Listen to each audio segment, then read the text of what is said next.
ஒண்ணுமே இல்லாம மருந்து கொடுத்துருக்கு. அது வெறும் மழை தண்ணி போற காவா, அல்ல மழை தண்ணியா போகுது. எப்ப பார்த்தாலும் வெறும் கழிவு இருக்கும் தான் ஃபுல்லா இதுல போகுது. இது எந்த ஸ்டெப்பும் எடுக்க மாட்டாங்க இங்க.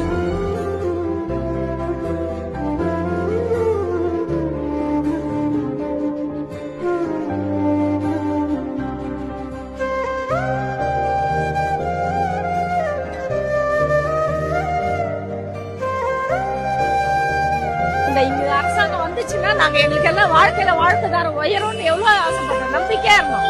இப்ப எங்க எல்லாருமே தனியாருன்னு சொன்னா இத்தனை வருஷம் சேர்ந்து நாங்க உழைச்சதுக்கு என்ன ஆகும் பலன்?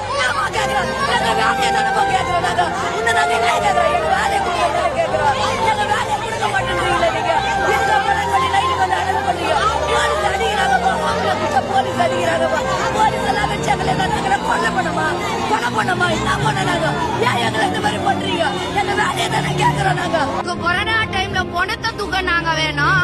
நான் ஏசி ரூம்ல ஏசி கார்ல ஒண்ணு கேவ்ல இருக்கும் போது வீல கைய வச்சாதான் நாங்க சோத்துல கைய வைக்க முடியும். எங்களுக்கு எப்படி இருக்கும்? போட்டு வேணும். நான் உங்களுடன் முதல்வர் வந்து எட்டி பாத்துறாத.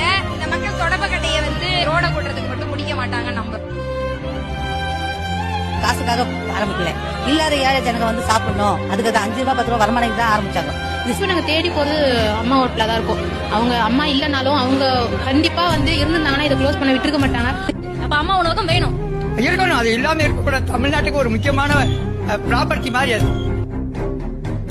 ஓசி பஸ்ல போறீங்க, உங்களுக்கு வந்து இடம் உட்கார்றதுக்கு இடம் தரணுமா? ஒரு ஸ்டாப் வந்து அந்த இடத்துல வைக்க மாட்டாங்க.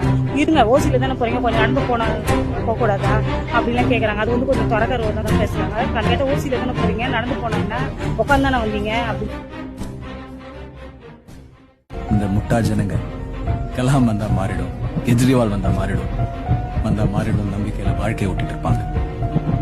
யார் வந்தாலும் நாம மாறினா தான் எல்லாமே மாறணும்னு புரிஞ்சுக்கிறதுக்கு இன்னும் 100 வருஷம் ஆகும். அதுக்குள்ள இவங்களை வச்சு என்னென்ன செய்யணுமோ அதை செஞ்சுட்டு போயிட்டே இருக்கும்.